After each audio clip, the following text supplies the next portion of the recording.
The supernatural earthquake at the death of Jesus Christ. Matthew 27 verse 51. Some scholars see a connection between this event and the splitting of the rocks, opening of the tombs and breaking of the veil in the temple, perhaps other than the tearing of the veil. However, I prefer to interpret that this is a sign of its own with its own meaning. For this we will go back to Sinai at the moment of handing over the law to Moses, where the mountain shook violently. Exodus 19 verse 18. This earthquake was so significant that, as the soldiers watched the splitting of the rocks and the opening of the tombs, they were overcome with fear. Matthew 27 verse 54. For the same reasons I explained in the chapter on miraculous darkness, I also believe that this shaking of the earth was not just local, but global in scope, since the Savior is not a local God at all. He is universal and therefore his redemption is also universal, consequently the signs of his work must be notorious throughout the globe. This event, as I said, is supernatural, caused as a result of the death of the Messiah. It was not something natural like so many other earthquakes that have occurred, are occurring and will occur on earth.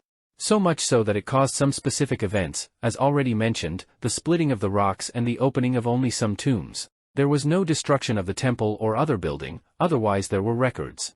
But what is the reason for this earthquake? What is its meaning? What is its relationship with Sinai? But what is the reason for this earthquake? What is its meaning? What is its relationship with Sinai?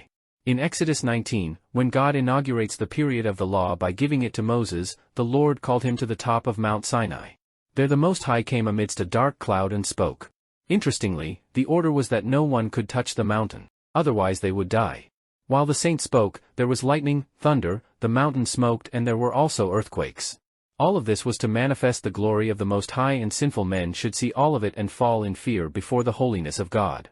On the one hand, these phenomena manifest the wrath of the Holy One in relation to man's sin, and on the other hand, they should provoke fear and dread in sinful man before a holy and just God. At Sinai, the earth felt the weight of the sin that had been revealed by the law and trembled. At Calvary, she also felt, not the burden, but the absolution of sin by the shed blood of the Son of God, then, and she trembled with joy knowing that her deliverance was real and assured. YouTube. Jesus Christ TV. Access, participate and interact.